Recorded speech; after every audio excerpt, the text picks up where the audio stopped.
Hello everyone, good morning and welcome to Shaurya Bharat. तो यहाँ पे हम लोग हैं साथ में कुछ वोकैबलरी इंपॉर्टेंट वोकैब पढ़ने के लिए, right. So let's begin with the class. आज की क्लास में हम कुछ एंटोनिम्स सिनोनिम्स कवर करेंगे, कुछ इंपॉर्टेंट वर्ड्स देखेंगे, उनके मीनिंग समझेंगे और साथ ही साथ हम कवर करने वाले हैं कुछ अच्छे से idiom phrases. So make sure आप अपने नोट्स अच्छे से बनाएं। Okay, so let's start. कल भी हमने कुछ वर्ड्स पढ़े थे, कुछ इडियम्स पढ़े थे। आज हम कुछ न्यू इडियम्स पढ़ने वाले हैं और फिर 1-2 दिन बाद मैं आप सभी का टेस्ट लेने वाली हूँ। तो अच्छे से पढ़िए, अच्छे से नोट्स बनाइए। शुरू करते हैं अब हम क्लास के साथ। पहला वर्ड आज का जो हमारे लिए है दैट इज इम्पेकेबल। और इम्पेकेबल का मतलब होता है बेटा कोई ऐसी चीज जिसमें कोई एरर ना हो, जिसमें कोई फॉल्ट ना हो, जिसमें कोई मिस्टेक ना हो, ऐसी चीज जो हो त्रुटिहीन, राइट, जिसमें कोई गलती ना हो। ठीक है, अब देखिए इसको हमें कैसे समझना है। दो तरीके के घर होते हैं, है ना। दो तरीके के घर हैं, एक तो होते हैं पक्का हाउसेस और एक होता है कच्चा हाउसेस। तो हम वो पक्के हाउस हैं उनसे हम समझेंगे इस शब्द इम्पेकेबल को। ठीक है, अब जो पक्का हाउस होते हैं मुझे बताइए क्या उसमें कोई त्रुटि होती है क्या? जैसे बारिश वगैरह आई तो ऐसा बहुत ही रेयरली देखने को मिलता है हमें घरों में कि भैया पानी गिर रहा है या अगर तूफान आया तो घर उड़ गए, राइट। तो पक्के हाउसेस अगर कंपेयर करें कच्चे हाउसेस से, जैसे तूफान आया तो हो सकता है कच्चा हाउस है तो वो तो छत वत उड़ जाए या ऐसा कुछ हो, राइट। सो अगर हम कंपेयर करें बेटा पक्के हाउसेस से कच्चे हाउसेस को, सो पक्के हाउसेस कैसे होते हैं? थोड़े त्रुटिहीन होते हैं, एरर फ्री होते हैं। ऑलराइट, तो यहाँ पे हम कैसे समझेंगे? इम्पेकेबल का मतलब पक्का हाउस से लर्न करेंगे और इसका मतलब होता है त्रुटिहीन होना, एरर फ्री होना, एरर लेस होना। ऑलराइट, सिनोनिम्स देखिए बेटा। परफेक्ट, ऐसी चीज जो बिल्कुल परफेक्ट हो, जिसमें कोई गलती ना हो। फ्लॉलेस, फ्लॉ का मतलब क्या होता है? गलती, मिस्टेक। तो फ्लॉ के बिना या फिर आप बोल सकते हैं एरर फ्री भी। ऑलराइट, और साथ ही साथ फॉल्टलेस। फॉल्ट भी बहुत ही साधारण सा वर्ड है, हमें पता है फॉल्ट का मतलब। फॉल्ट का मतलब होता है गलती, राइट। और फॉल्ट के बिना फॉल्टलेस मतलब वर्ड क्या बना? इसका मतलब क्या हुआ? कोई गलती नहीं है। ठीक है, तो ये कुछ सिनोनिम्स हो गए इम्पेकेबल के।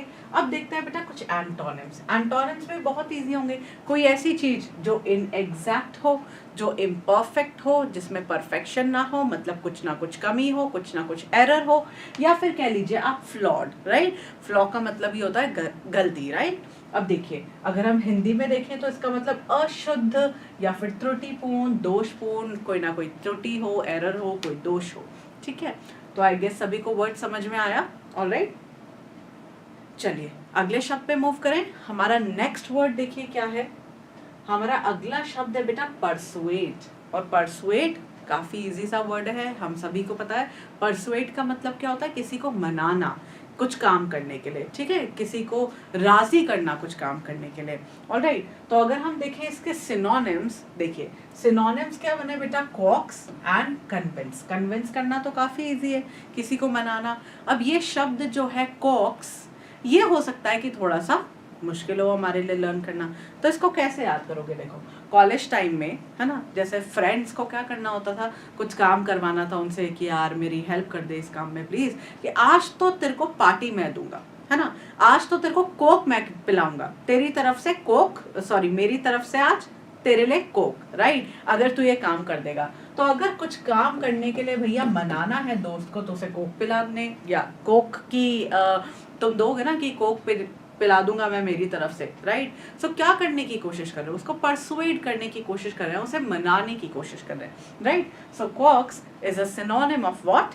Persuade and convince, right.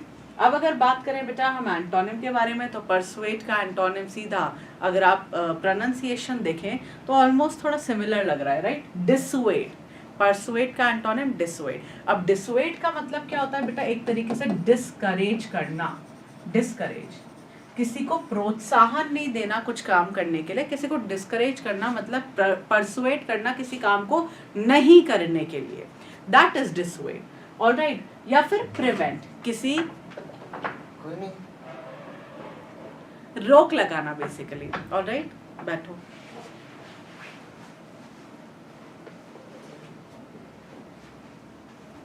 चलिए नेक्स्ट वर्ड पे मूव करते हैं अपन। हमारा अगला शब्द है प्रूडेंट। और प्रूडेंट का मतलब क्या होता है? प्रूडेंट का मतलब होता है इंटेलिजेंट, वाइज। किस तरीके से याद करेंगे हम? विवेकी। प्रूडेंट का मीनिंग, हम सभी कौन है? हम सभी हैं स्टूडेंट्स, ठीक है। प्रूडेंट का मीनिंग याद करना है भाई। हम कौन है? सुरेंद्र, पेन है मैडम, पेन नहीं है, पेन बोलिए।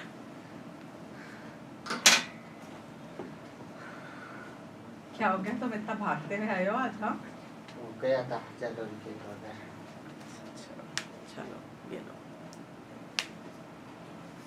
चलिए। तो कैसे याद रखेंगे प्रूडेंट को? देखो, हम कौन है? स्टूडेंट। और अगर किसी स्टूडेंट को एग्जाम पास करना है तो उसे कैसा होना पड़ेगा भैया? याद रखना, स्टूडेंट को अगर करना है पास एग्जाम तो उसे होना पड़ेगा प्रूडेंट, मतलब उसे होना पड़ेगा इंटेलिजेंट या फिर वाइज। तो प्रूडेंट का मतलब क्या होता है भाई? इंटेलिजेंट, वाइज, या फिर आप कह लीजिए विवेकी, ठीक है, बुद्धिमान। सिनोनिम्स देख लेते हैं अपन। कॉशियस, जो हर काम ध्यानपूर्वक करे, ध्यानपूर्वक या फिर केयरफुली करे। कॉशियस का मतलब होता है केयरफुली, समझदारी से करे, जो बहुत समझदार हो, इंटेलिजेंट हो, या फिर आप वाइज कह लीजिए, ठीक है। समझ में आया? अगर हम बात करें एंटोनिम के बारे में, जो समझदार ना हो, अनवाइज, राइट, केयरलेस सा हो, इनडिस्क्रीट सा हो। इनडिस्क्रीट का मतलब भी क्या होता है? केयरलेस सा, ऑलराइट, या फूलिश भी बोल सकते हैं। इनडिस्क्रीट का मतलब फूलिश। अब देखो कैसे याद रखोगे इसको? याद करो, इन डिस्को, अगर डिस्को में कोई क्राइम वगैरह हो जाता है, कोई लड़की बोलती है कि इस लड़के ने कुछ गलत किया या क्या, तो उसके बाद क्या करते हैं? जैसे हमने देखा है कि समाज क्या बातें करता है, ऐसी फूलिश बातें करता है कि भैया लड़की की गलती हुई होगी, वो डिस्को गई ही क्यों, एक्सेट्रा एक्सेट्रा। तो किस तरीके से याद रखेंगे कि जब डिस्को में अगर कोई ऐसे क्राइम वगैरह हो गया तो फिर लोग क्या करते हैं? फूलिश कमेंट्स करते हैं। कैसे कमेंट्स करते हैं? फूलिश कमेंट्स, बेकार के, जो समझदारी से भरे नहीं होते, राइट, अविवेकी होते हैं, ठीक है। सो इस तरीके से याद रख लेना, ऑलराइट। आगे मूव करें। प्रूडेंट को कैसे याद रखोगे? स्टूडेंट से, कि भैया स्टूडेंट को एग्जाम पास करना है तो कैसा होना पड़ेगा उसे? प्रूडेंट होना पड़ेगा, इंटेलिजेंस, विवेकी, है ना, समझदार, वाइज होना पड़ेगा, ठीक है। चलिए नेक्स्ट देखिए, अगला वर्ड है हमारा अबैंडन। अबैंडन, अब देखो अबैंडन कैसे याद करेंगे हम लोग? अबैंडन को याद करने का तरीका बहुत ही इजी है, राइट। अब देखिए, मुझे बताओ कि अभी कैसी सरकार है हमारी? मोदी सरकार है ना। तो मोदी सरकार के राज में अगर कोई डॉन बनना चाहे तो वो डॉन बन सकता है क्या? नहीं बन सकता, है ना। डॉन क्या होता है भैया? हाँ, जो गलत काम करे, जो डॉन तो पता ही है ना। देखिए, अब बैन है डॉन बनना, अब कोई डॉन वॉन का राज थोड़ी ना चल सकता है, अब बैन है डॉन बनना। तो अगर कोई डॉन बनना चाहता है तो उसे ये ख्याल क्या करना पड़ेगा भैया? त्यागना पड़ेगा, छोड़ना पड़ेगा, ठीक है। इस तरीके से याद रखना, अबैंडन, फोरसेक करना। फोरसेक करना मतलब छोड़ देना। कैसे याद रखोगे? ऐसे बोलते हैं ना, for the sake of God, भगवान की दया से। वो फीमेल्स का पुरानी मूवीज में जो भी एक्ट्रेस होती थी जिसका किडनैप होता था, उसका फेवरेट डायलॉग क्या होता था? भगवान की दया से मुझे छोड़ दो, राइट। सो फोरसेक इस तरीके से याद करना, छोड़ देना, राइट। डेजर्ट, डेजर्ट कैसे याद रखोगे? डेजर्ट याद रखना, मान लीजिए गर्मियों का भरा मौसम है, डेजर्ट का मतलब एक तो रेगिस्तान होता है और एक मतलब छोड़ देना, अकेला, मतलब आप गिव अप कर देना भी होता है। कैसे याद रखोगे? देखो, गर्मियों का टाइम था, भरी गर्मियाँ, और तुम्हारे पिताजी ने प्लान बनाया कि चलो भैया डेजर्ट में घूमने चलेंगे, जाओगे क्या उनके साथ? हाँ, उनको क्या बोलोगे? पापा आप अकेले ही जाओ। अगर कहीं मनाली वगैरह लेके जा रहे हो, ठंडी जगह लेके जा रहे हो, तब तो चले, डेजर्ट में कौन जाएगा, ठीक है। तो डेजर्ट करना मतलब क्या? छोड़ देना, अकेला, गिव अप कर देना, ठीक है। एंटोनिम देखिए, एंटोनिम रिटेन करना, मतलब छोड़ना नहीं भैया, बनाए रखना, ठीक है। रिटेन, ओके, हुआ याद?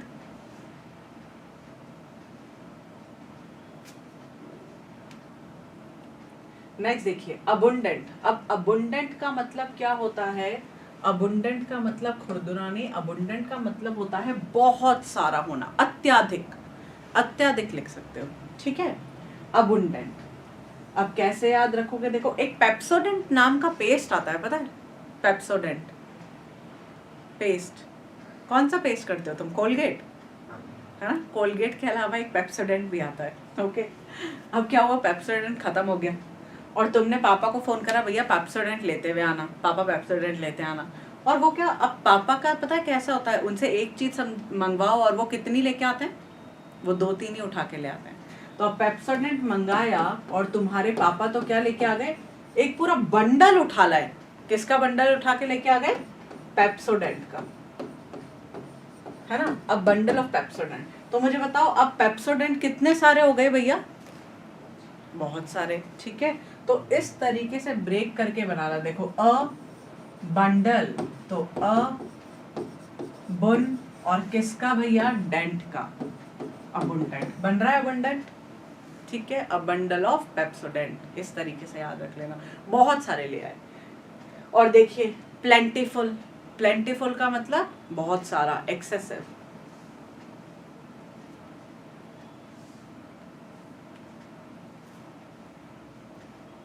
ओके, चलिए इसके देखते हैं हम लोग एंटोनिम। अब एंटोनिम बहुत इंपॉर्टेंट है यहाँ पे।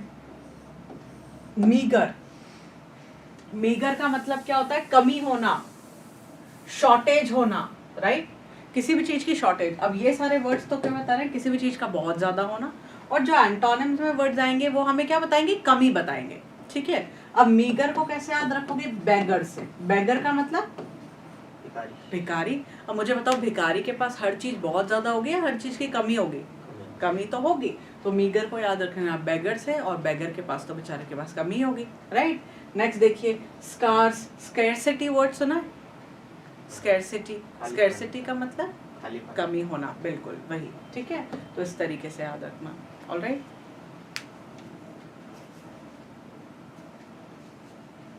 समझ आया? अगले वर्ड पे मूव करें। नेक्स्ट वर्ड देखिए बॉइस्टरस। अब बॉइस्टरस का मतलब देखो क्या होता है?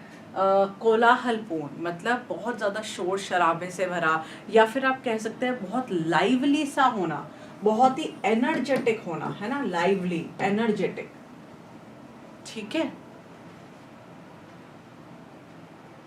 अब देखो कैसे याद रखोगे? जब सारे बॉयज, जब बहुत सारे बॉयज एक साथ होते हैं ना, वो कैसे बिहेव करते हैं भैया? टेररिस्ट की तरह बिहेव करते हैं। मतलब क्या? बहुत ज्यादा शैतानी करता है ना, फिर सब एकदम चिल्लाने लग जाता है। क्लास में सारे बॉयज को छोड़ दो अकेला, क्या आवाजें आएंगी? कोई इधर हंस रहा होगा, कोई उधर हंस रहा होगा, कोई दरवाजे बजा रहा होगा, कुछ ना कुछ हो रहा ही होगा, ठीक है। सो याद रखेंगे नॉइजी एंड क्लैमरस, ओके। और अगर एंटोनिम देखें तो शांत होना, पीसफुल होना और रिस्ट्रेन्ड सा होना। बेटा good afternoon, Mohammed Zakir, good afternoon. Restraint का मतलब क्या होता है बेटा? रिस्ट्रेंट का मतलब होता है कंट्रोल्ड, कंट्रोल,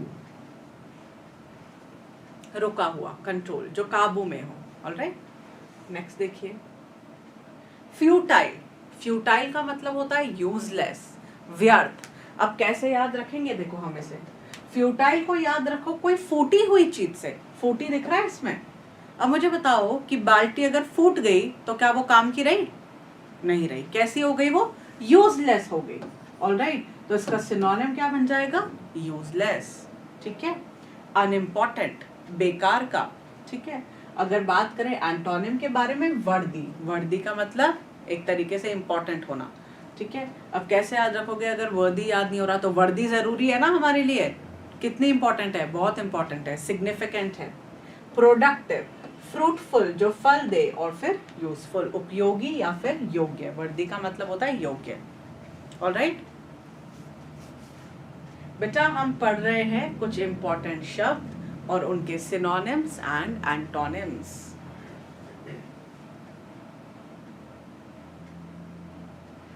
ऑलराइट जाकिर, और बेटा रेगुलर रहो आप क्लासेस में, रेगुलर नहीं हो आप क्लासेस में। चलिए नेक्स्ट देखिए मिटिगेट। अब इस शब्द मिटिगेट का मतलब क्या है? मिटिगेट का मतलब होता है शांत करना किसी भी चीज को। याद कैसे रखना है? जैसे मान लीजिए कहीं लग गई आग, अब आग को कैसे बुझाओगे? या तो पानी से, और पानी नहीं है तो फिर क्या करोगे? मिट्टी डाल दोगे और आग बंद हो जाएगी क्या? बिल्कुल बंद होगी ना। अगर आग लग गई मान लो किसी कपड़े में ही, तो अब पानी वानी तो है नहीं, तो फटाफट उस पर मिट्टी डालते हैं और वो बंद हो जाती है। ठीक है, तो मिट्टी डालने से आग क्या हो गई? शांत हो गई या कम हो गई। ठीक है, मिटिगेट का मतलब क्या होता है? कम करना या फिर शांत करना। सिनोनिम देखिए, टू लेसन, टू रिड्यूस, या फिर यहाँ पे काम भी लिख सकते हो। Alright, okay. अब अगर एंटोनिम देखें तो एक तो भैया शांत करना, और दूसरी तरफ क्या? किसी चीज को एनहांस करना मतलब बढ़ाना, राइट? इंटेंसिफाई करना, इंटेंसिफाई का मतलब भी होता है इंक्रीज करना, बढ़ाना किसी भी चीज को। और इंक्रीज काफी इजी से वर्ड्स है ये। ठीक है, मिटिगेट शब्द इंपॉर्टेंट है, इसका मीनिंग पता होना चाहिए हमें। कितने शब्द हो गए? अच्छा, तुमने तो स्टार्टिंग के लिए लिखे है ना, कोई बात नहीं। नहीं तो जो क्लास मिस होती है, कल आए थे ना तुम क्लास में, जो क्लास मिस होती है वो तुम पता है ना, ऐप ओपन है तुम्हारा, ऐप में जाके डेट देख के और यूज वो क्लास देख सकते हो, तो जाके करवा लेना अभी। ठीक है, चलो अगला देखते हैं अपन। ऑब्स्टिनेट, ऑब्स्टिनेट का मतलब होता है अटल, जिद्दी, हठी सा पर्सन। ठीक है, अब याद कैसे रखोगे तुम? मान लो कोई फॉरेन में ही है ना, एक बच्चा है जिसका नाम है ऑब्स, राइट? अब फॉरेन में तो क्या करते हैं सब ये लोग, खाना वाना कम बनाते हैं, क्या करते हैं हर चीज के टिन ला के रख देते हैं। टिन क्या होता है पता ना? टिन कैंस, कोक आती है टिन में भी। ठीक है, तो टिन ला के रख देते हैं। अब एक बच्चा है, उसकी मम्मी ने सारे टिन ला के भर दिए, फ्रिज भर दिया, और उसको बोला ऑब्स को कि भैया एक साथ सब मत खाना, राइट? पर उसने क्या करा? ऑब्स ने फिर भी इतना जिद्दी था कि सारे टिन ये खा गया। Okay, obstinate, right? क्यों है भाई, क्यों खाया? क्योंकि ये बच्चा कैसा है? बहुत ज्यादा ही जिद्दी सा है, हठी सा है, अटल सा है। ऑलराइट, स्टबर्न, स्टबर्न का मतलब भी क्या होता है? अटल, जिद्दी, हठी। और अगर हम बात करें देखिए एंटोनिम के बारे में, तो एंटोनिम्स बनेंगे इसके फ्लेक्सिबल, जो भैया चेंज हो सके। जैसे ये बोलता कि ठीक है मम्मी मैं खा लूंगा जैसा आप बोलो, राइट? बहुत ही फ्लेक्सिबल सा इंसान है, चेंज हो सके जो। और डोसाइल, डोसाइल का मतलब होता है बहुत ही विनम्र सा इंसान, है ना? कैसे याद करोगे इसका मतलब? विनम्र है, जो हटी नहीं है, जो ढीठ नहीं है, चुपचाप जैसा बोला जाए वैसा कर ले। कैसे याद रखोगे? डोसाइल से बनाओ डू साइलेंटली, कोई ऐसा पर्सन जो हर काम कैसे कर ले? साइलेंटली कर ले, डू साइलेंटली। ओके, वो कैसा होगा? बहुत ही विनम्र सा इंसान, आज्ञाकारी सा इंसान, डोसाइल। ठीक है, आगे बढ़े हम।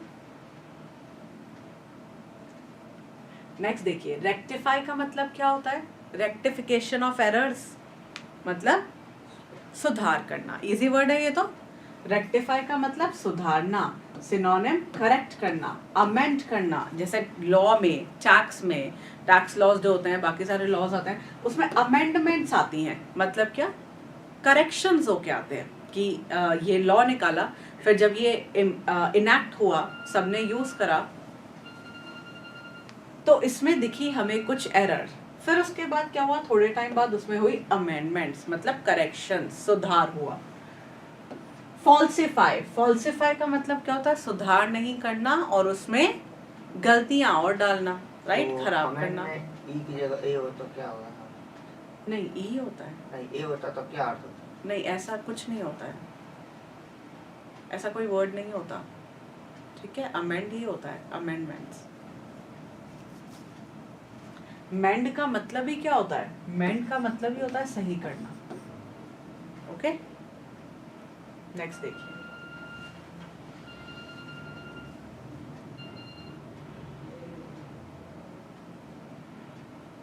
हेलो, मैं क्लास में।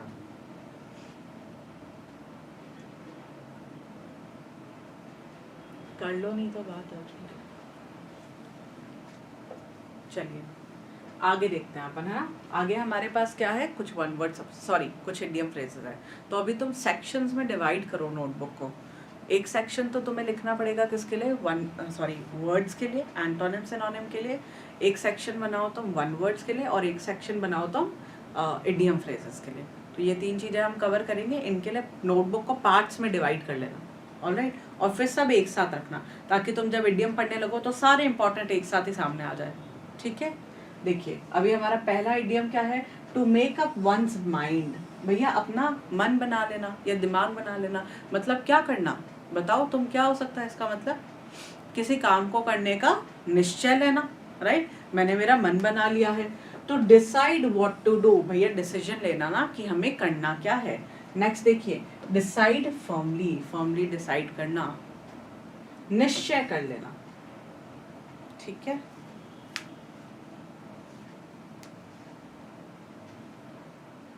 नेक्स्ट देखें, अगला देखिए क्या है, टू मिस द बोट या बस। अब देखो बोट या बस थी, वो मिस कर दी, मतलब वो तुम्हें कहीं लेके ही जा रही थी, तुम्हारे पास मौका था वहां जाने का, पर तुमने क्या कर दी, वो बस या ट्रेन मिस कर दी। मतलब कोई अपॉर्चुनिटी थी तुम्हारे सामने, कोई अवसर था जो तुमने हाथ से जाने दिया या मिस कर दिया। टू मिस एन अपॉर्चुनिटी, एक अवसर, टू लूज एन अपॉर्चुनिटी, किसी अपॉर्चुनिटी को, अवसर को लूज कर देना, मौका गवा बैठना, ओके। जाकिर अभी हम पढ़ रहे हैं वन वर्ड सब्स्टिट्यूशंस, ऑलराइट। चलिए अगला देखते हैं अपन।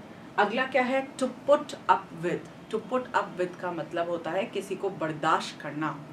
आई am putting up with him, right, मतलब मैं उसको बर्दाश्त कर रही हूँ। टॉलरेट करना, बर्दाश्त करना, ओके।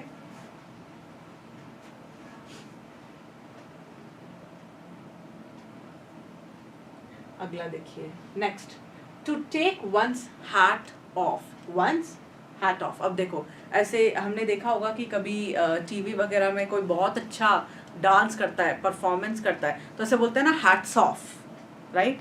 वो हैट्स ऑफ क्या होता है, हम उसकी प्रशंसा कर रहे होते हैं, ठीक है। तो टेक वंस हैट्स ऑफ मतलब आपने टोपी उतार के किसी को सलाम किया, मतलब आपने उसको एडमायर किया। एडमायर का मतलब होता है प्रशंसा करना, पसंद करना बेसिकली, ठीक है। एडमायर का मतलब पसंद करना, ओके।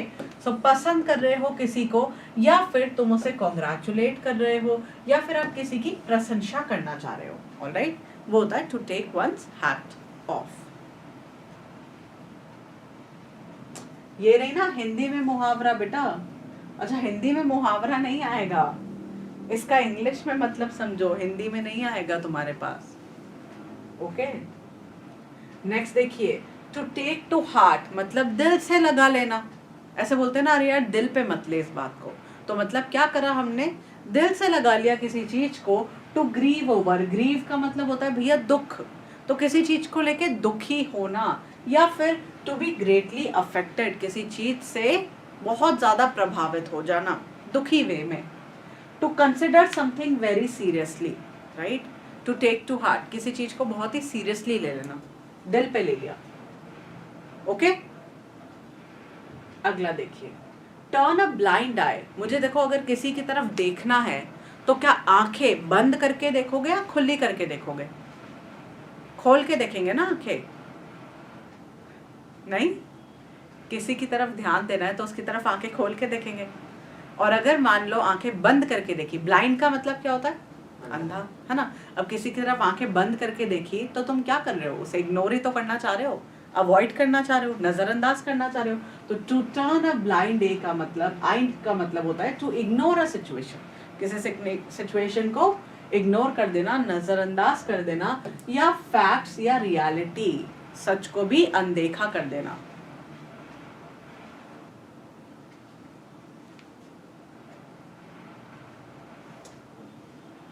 अंधा बन जाना, अनदेखा करना, ओके। नेक्स्ट देखिए, a bird's eye view. A bird's eye view का मतलब क्या होता है, जैसे मान लीजिए कि ये बिल्डिंग है, अब हम यहाँ पे खड़े हैं, तो क्या मुझे बताओ कि ये पूरा नज़ारा दिख रहा होगा क्या? नहीं दिख रहा होगा, और भी बिल्डिंग्स आएंगी। पर मान लीजिए कि भैया एक पक्षी है जो यहाँ पे बैठा है, क्या इसे पूरा नज़ारा दिख रहा होगा? दिख रहा होगा। तो बर्ड्स आई व्यू का मतलब होता है ऊंचाई से एक जनरल व्यू, ठीक है, ऊंचाई से पूरा दृश्य दिखना। A general view from above, ऊंचाई से विस्तृत दृश्य, जो कि एक पंछी तो देख ही सकता है, बर्ड्स की आंखों में तो दिखेगा ही ना पूरा व्यू।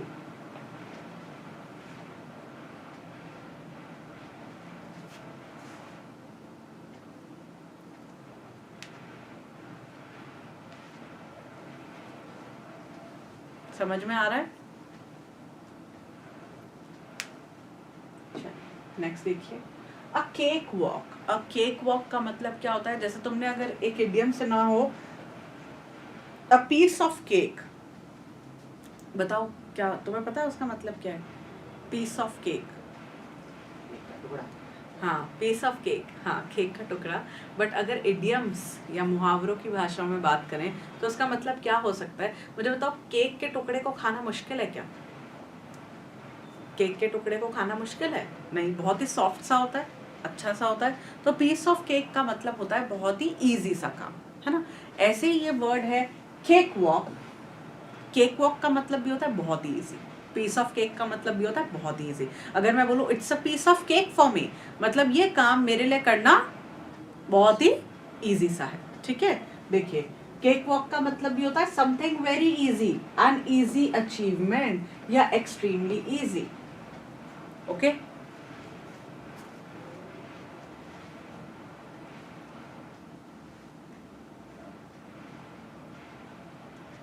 अत्यंत सरल बोल लो, इजी बोल लो।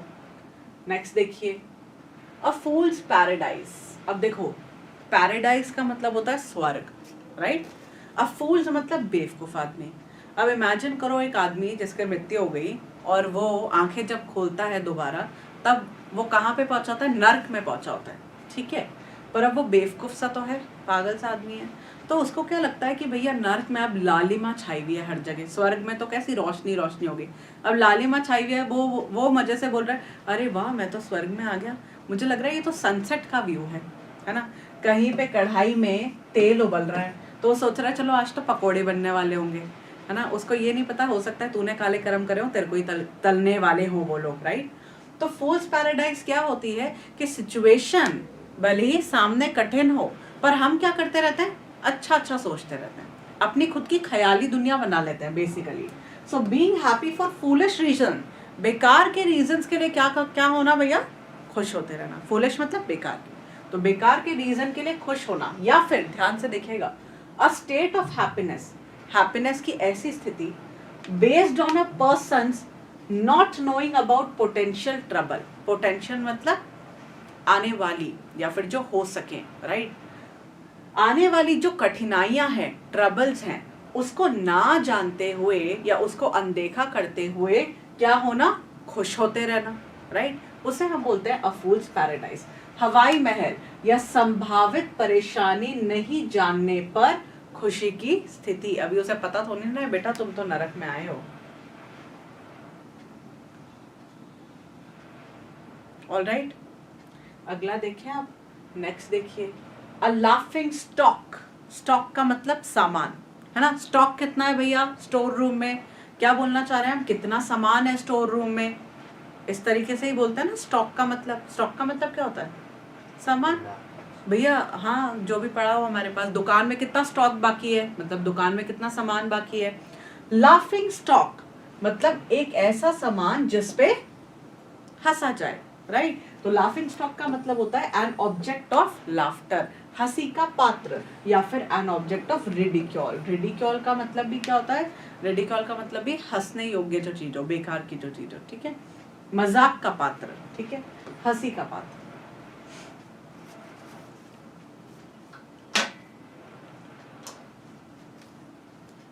अंडरस्टूड?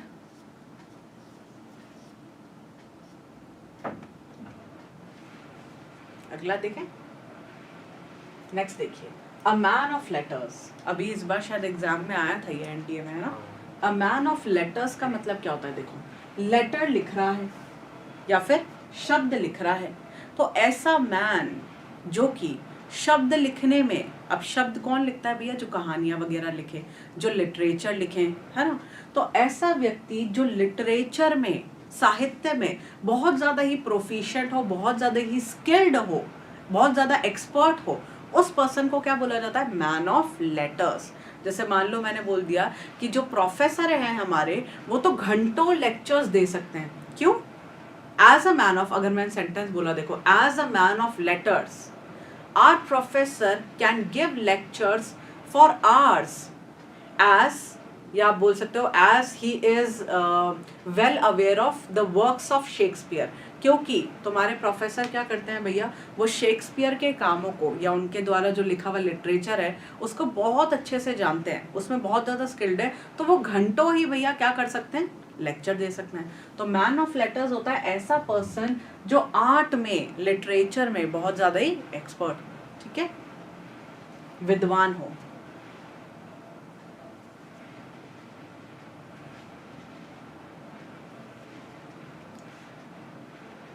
अगला देखिए, अ नीडल इन अ हेस्टैक।